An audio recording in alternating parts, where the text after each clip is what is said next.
Hello there you guys, welcome to one of my videos. So who should start against Arsenal tomorrow? Now Ole's obviously got big decisions to make, especially in that midfield. Obviously a lot of Manchester United fans want to see a diamond, don't they? So do you think Marcus Rashford should start the game tomorrow for Manchester United? Now, I'm expecting him to start the game. Paul Merson has recently come out and urged Ole Gunnar Solskjaer to start Marcus Rashford on the bench. Marcus Rashford did recently score a hat-trick for us. That was against RB Leipzig. And he became the second Manchester United player to score a hat-trick as a substitute. Rashford also scored the late winner against PSG. That was the second time Marcus Rashford had done that. And Rashford has really improved under the Ole Gunnar Solskjaer era. Obviously, Marcus Rashford's been part of the club for several years. He's been a United player since the age of 7, and he's been in our senior squad since 2016. But yeah, he's had a very good year, and I've got to wish him happy birthday as well, Marcus Rashford, 23 today. Now, do you think Edinson Cavani should start the game? Will he start the game? If he does start the game, then that will be his full Premier League debut for the football club, Edinson Cavani. He may not start. Edinson Cavani did come on against RB Leipzig, did quite well. He also did well when he came on against Chelsea, Edinson Cavani, and he was unlucky not to score with his first touch. We got Edinson Cavani on a free transfer on deadline day, and he signed a 2-year contract with the club worth 220 grand a week, and he is our new number 7. I said to you, Edinson Cavani will be the next Zlatan Ibrahimovic, didn't I?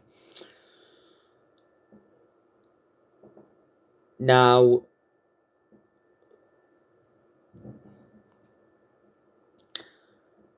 will Mason Greenwood start tomorrow? Probably will, to be honest with you. Mason Greenwood did start against RB Leipzig. And he got his name on the score sheet against RB Leipzig. That was his second goal this season for Man United, and it was his first goal in the Champions League. And that game against RB Leipzig was his 59th appearance for the football club.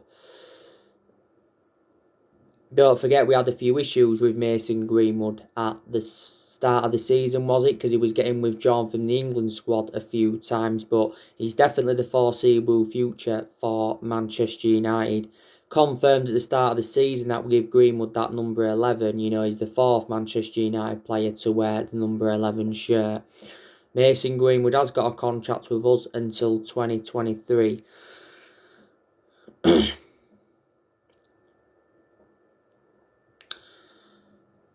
Now, I'm hearing that Juan Mata could start the game tomorrow.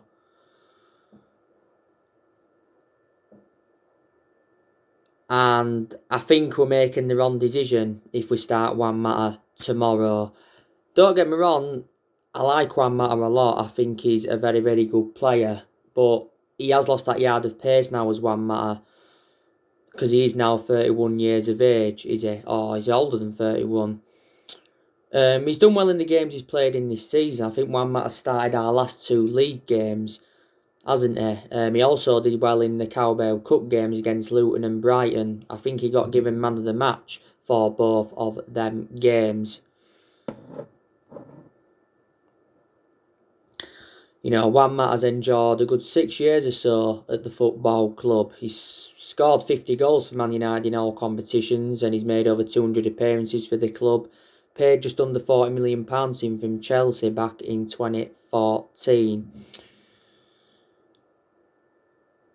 Now, Daniel James, I don't want him to start the game tomorrow.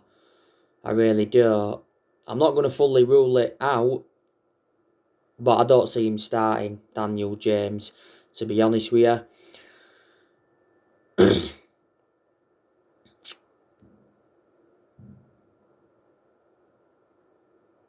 I think Donny van de Beek should start the game tomorrow. If he was to start the game tomorrow, Donny van de Beek, that would be his full Premier League debut for the football club. Now, Donny van de Beek obviously started in our game against RB Leipzig. That was his first game in the Champions League for Man United, wasn't it? And he did very, very well. Obviously, Donny van de Beek was playing in that number 10 role, wasn't he?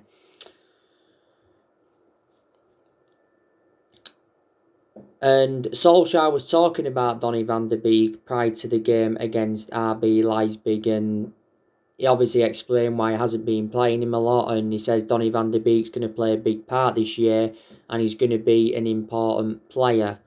And Solskjaer responded to the criticism over the use of Donny van de Beek.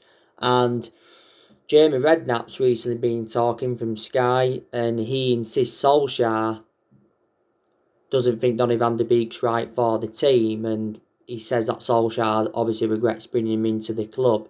We paid around £40 million for Donny van de Beek from Ajax, and he signed a 5-year contract with the football club with an option of a further year, and he currently wears that number 34 shirt. I'm hearing though that Donny van de Beek's probably going to be starting on the bench tomorrow, but I think we should start him. I really, really do. Now, Paul Pogba, will he start the game tomorrow? Now, I'm also hearing that, he's going to be starting on the bench. This was in the Manchester Evening News, by the way. It said the same thing about Donny van de Beek. Now, Paul Pogba, started against RB Leipzig, didn't he? And obviously, Paul Pogba was playing in more of an advanced role. He was obviously playing on that left-hand side, was Paul Pogba. And he did well because he got the assist for Mason Greenwood's first goal, did Paul Pogba. And Solskjaer mentioned him in the press conference building up to this game. And he's backing Paul Pogba, Ollie, to rediscover his form. And he says, Paul Pogba will give us everything. Solskjaer mentioned he can play like long passes and all of that. He said a few other things as well. Now, we may not start Paul Pogba and Donny van de Beek tomorrow together. We may play Pogba instead of Donny van de Beek, or we may play Donny van de Beek instead of Paul Pogba. I think it's likely that Bruno Fernandes will probably start tomorrow. Should he start? Probably so, because Bruno Fernandes didn't start against RB Leipzig, did he? Bruno Fernandes didn't start against RB Leipzig, but he did obviously, come off the bench and obviously, got an assist. So probably tomorrow, Bruno will start probably in that number 10, won't he? Now, Bruno Fernandes has endured around 9 months with Manchester United. The vast majority of his goals at Manchester United have come from the penalty spot. Last season, won Premier League Player of the Month around 3 times. Won Sir Matt Busby Player of the Year award. And he's one of the best signings we've made under Ollie. And he's definitely one of the best signings we've made since the Sir Alex Ferguson era, is Bruno. But we definitely won't start Bruno, Pogba and Donny van de Beek. That obviously, won't happen. Now, should McTominay start tomorrow? I think probably McTominay is going to start tomorrow, to be honest with you. I've got to give McTominay credit, though, recently, because he's done very, very well. I know I've been critical of McTominay before. Was it just after the first lockdown? Winning the second one now, but after the first lockdown, McTominay committed his long-term future with Man United. He signed a 5-year contract with the football club. So I think probably McTominay is going to start ahead of Nemanja Matic. That's what's going to happen. So Solskjaer's got to decide on who the holding midfielder is going to be. It's going to be either McTominay or it's going to be Matic, I think. Some United fans would probably start Matic ahead of McTominay, but I don't see Matic starting tomorrow. I really, really don't. Because actually, Matic has lost his place in the team. Matic did start against RB Leipzig, didn't he? And he was quite impressive. I thought some of his hold-up play was good. Matic did have some good games towards the end of last season. Was it at the start of this season? Matic signed a 3-year contract with the football club, didn't he? And he's been at the football club now for a good 3 years or so. We got Matic in a deal worth £40 million from Chelsea back in 2017. So we paid quite a bit for him. Now, Fred, should he start tomorrow? Well, he's obviously undroppable at the moment because he's done very, very well recently. Now, I think Fred has started our last 4 games, so reflects on that. Maybe Fred does need a rest. But a lot of aspects of Fred's game have really, really improved. We paid big money for Fred. We paid £52 million for him from Shakhtar Donetsk. And we got him in Jose Mourinho's final transfer window. Fred has got a contract with us until 2023. So yeah, Fred and McTominay, both could be starting tomorrow. And then, Fernandes will be playing ahead of them. Now, should Luke Shaw start tomorrow? Well, I think Luke Shaw will start tomorrow.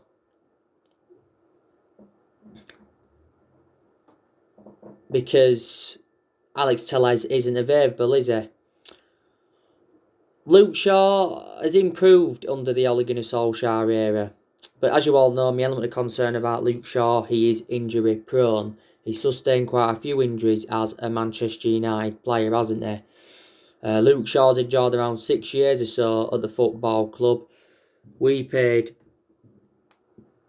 £30 million for him from Southampton back in 2014. Now, Solskjaer's got a lot of options he's got a lot of options at centre-half, hasn't he? Because obviously we've got Harry Maguire, we've got Victor Lindelof, we've got Axel Tuanzebe. Obviously, we've got Rojo. Phil Jones is obviously not available.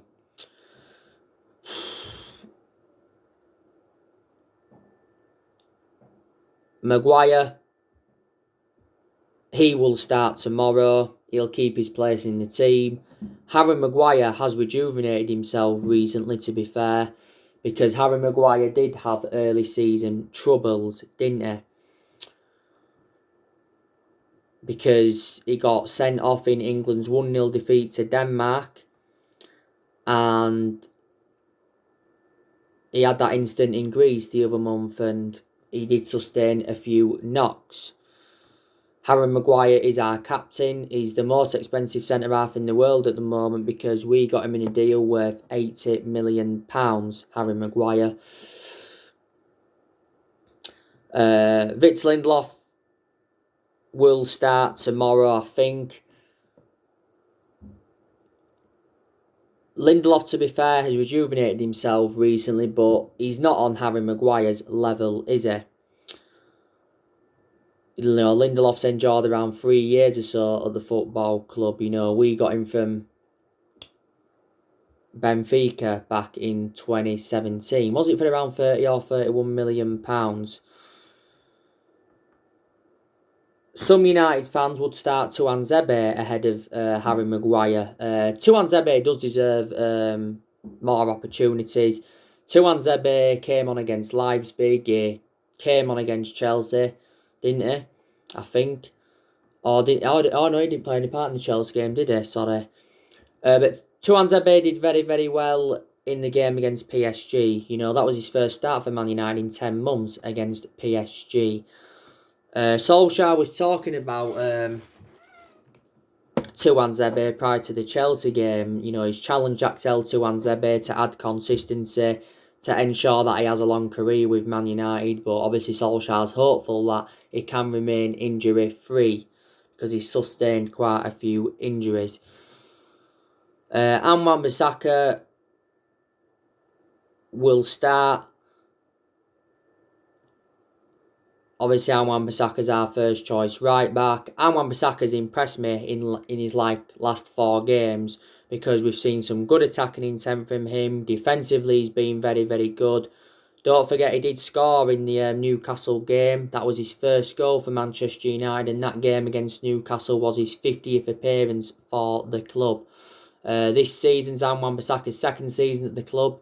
We got him in a deal worth £50 million from Crystal Palace last summer.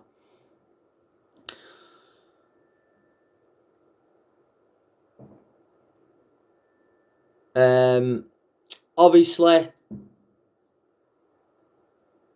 Solskjaer will start David De Gea. You know, he will remain in goal. I said David De Gea is going to remain our number 1 this season. Dean Henderson's also an option as well. You know, Dean Henderson's an option Solskjaer could decide to go with. But nah, I think he'll stick with David De Gea. David De Gea has really rejuvenated himself in his last, 3 or 4 games, hasn't he?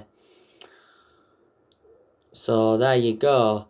Like I said, there's 5 players that are unavailable, so they won't play any part. Telles, he's out because he's got COVID-19. He recently got tested positive for it, but Solskjaer confirmed that he's got no symptoms.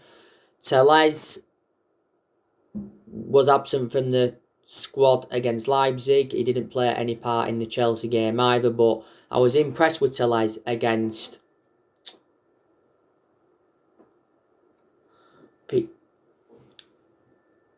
PSG because that was his debut for the club, and I think he's going to be a very good signing for Man United. I really, really do.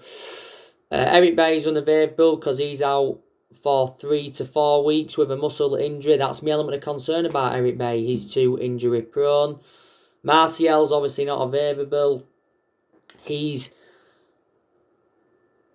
got 1 game to serve, and then his suspension's up. Don't forget Anthony Martial got sent off in our 6-1 loss to Tottenham, and he'd been given a 3-match suspension. Lingard's obviously not available. He's out with injury. Phil Jones, he's injured, and he's had an operation, like Ollie said in his press conference, but Solskjaer said that Jones could still play a part this season, maybe after Christmas. Phil Jones has been linked to a move away from the football club, hasn't he? It'll be interesting to see what formation Ollie goes with tomorrow. You know, will they go with a 4-2-3-1? I think there's maybe some Man United fans that don't want to see the 4-2-3-1 formation because Ollie's gone a lot with that formation since he got recommended in, and a lot of the time it hasn't worked out. Will Ollie go with 3 at the back? You know, the 3-5-2. Will Ollie go with a 4-4-2 diamond? Will he go with a 4-3-3? You know, we'll have to wait and see, won't we? But like I said, if he's going to start Pogba, you know, he probably will be more in that more advanced role. And if he's going to start Donny van de Beek, then probably we'll put him in number 10. Donny van de Beek's predominant position, though, is a box-to-box midfielder. If he does start Juan Mata, I think Juan Mata will... Well, he should start on that right-hand side, shouldn't he? But I think you can play a Mata through the middle as well, can't you? You know. Modine Igalo, I don't think he'll play any part in the game. Obviously, Igalo doesn't start now, does he? Plays in the cup games, doesn't he, sometimes? Igalo was our top goal scorer in the FA Cup last season. I think when his loan expires in January, he will leave Manchester United. The main explanation we brought Igalo in on deadline day back in January was to get that covered up to Marcus Rashford, But tomorrow, we could leave a few stars out. We could drop Pogba, we could drop Van der Beek, we could even drop Marcus Rashford and put them all on the bench. So yeah, this could be a surprise lineup Ollie goes with. It really, really could. So we'll have to wait and see. But anyway, I'm really, really looking forward to the game. I've already given you my preview for the game. I've given you my starting 11 prediction. I've already given you my reaction to Ole Gunnar Solskjaer's press conference, haven't I? Tomorrow's game is Ole Gunnar Solskjaer's 100th game as Manchester United manager in all competitions. Solskjaer has won 56 games as Manchester United manager in all competitions since he got appointed into the club. So we're hoping that Solskjaer gets a W on his 100th game as Manchester United manager. A lot of people fancy us tomorrow because obviously Arsenal have not beaten us in the Premier League at Old Trafford since 2006, so that's a good 14 years or so ago.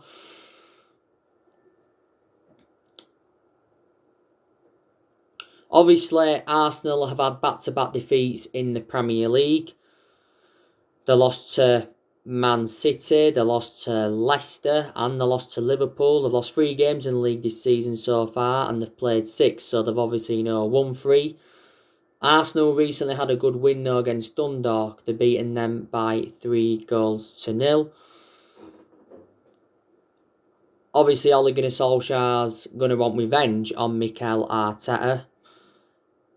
This is, I think, the second meeting between Ole Gunnar Solskjaer and Mikel Arteta as managers.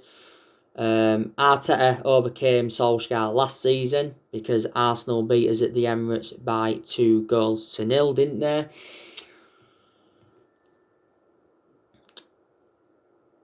To be honest with you, I think Arsenal do look a better team under Mikel Arteta, I've got to be honest. Mikel Arteta has been Arsenal manager for around 10 months now. I think when Arsenal appointed him in, didn't he sign like a 3-year contract? He won his first trophy with Arsenal last season. Arsenal did win the FA Cup last season. Arsenal are the most successful team in FA Cup history because they have won 14, haven't they? And to be fair, Arsenal made some good signings in the summer transfer window. They brought Willian in, they brought Gabriel Magalhaes in, they brought Thomas Partey in. I think back in January, Mikel Arteta brought Pablo Mari in and Cedric Soares, didn't they? And like I've already said, Arsenal have got quite a few good young players in their team. They've got that Joe Willock, they've got that Reece Nelson, they've got Eddie Nketiah. And they could also be involved tomorrow for Arsenal, couldn't they? Like I've already said, I think one of Arsenal's best players is Pierre-Emerick Aubameyang. Will he end his goal drought tomorrow? He hasn't been doing well recently, but I still think he's one of their best players, Pierre-Emerick Aubameyang. I think our job tomorrow is to keep Pierre-Emerick Aubameyang quiet. That's what Man United have got to do. I also like Lacazette a lot. He's a threat for Arsenal. I think when they play together, Lacazette and Aubameyang, they do combine well, got to be honest. Arsenal have obviously still got Ozil in their team. He has been subject to transfer speculation as Ozil. He's aging up now, isn't he, Ozil? They've got Granit Xhaka. Was it a while ago? He had a problem with a captaincy.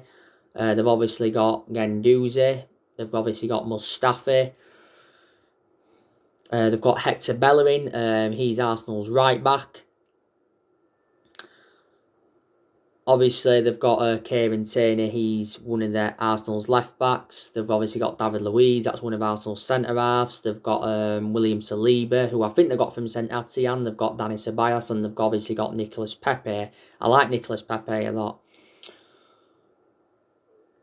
Unai Emery was the one that brought Kieran Tierney, Luiz, Saliba, Ceballos and Nicolas Pepe into Arsenal. So Mikel Arteta's still inheriting, players there from the Unai Emery era. I think Arsenal still got a couple of players there from the Arsene Wenger era, haven't they?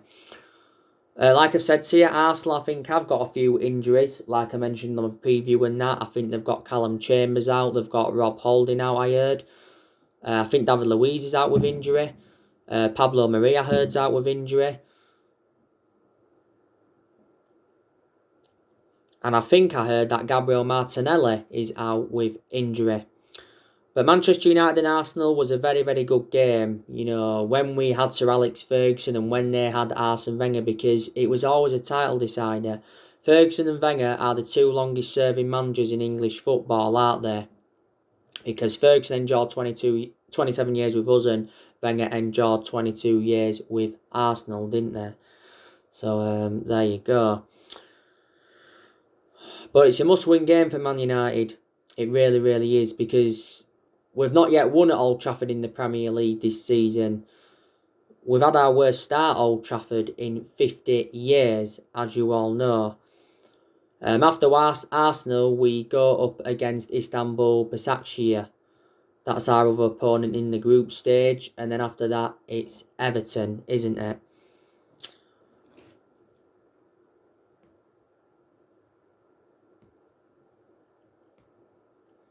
You know what I mean? But yeah, we're already making plans for next year. Because obviously we're looking to make a couple of more signings next year. As you all know, we're going to go in for Daya Upamecano next summer. I heard that we could go in for Adama Traore in January. Glue, I give you the news on him this morning. It says we're looking to get him on a free transfer from AC Milan. This was actually stemming from Christian Falk, because Christian Falk said that we have been in concrete talks, with AC Milan. We do need a couple of more signings, don't we? We're going to obviously offload players next year because there is still deadwood in the squad. I think in the summer transfer window, Ole Gunnar Solskjaer wasn't backed enough, was he? He wasn't backed enough, Ole. He really, really wasn't. Because obviously we missed out on all of Ole Gunnar Solskjaer's priority targets. And we missed out on a lot of targets in general. And Solskjaer revealed quite a few times during the summer transfer window that he was very infuriated. But I don't think any of the managers that we've had since Ferguson retired have been backed enough.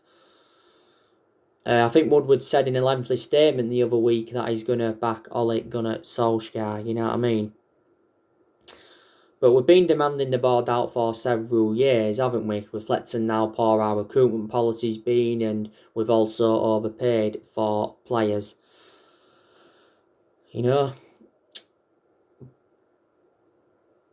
But you saw my video that I did earlier on today. I said that Ole Gunnar Solskjaer does deserve respect as Manchester United manager, because we've had some very, very good periods under him.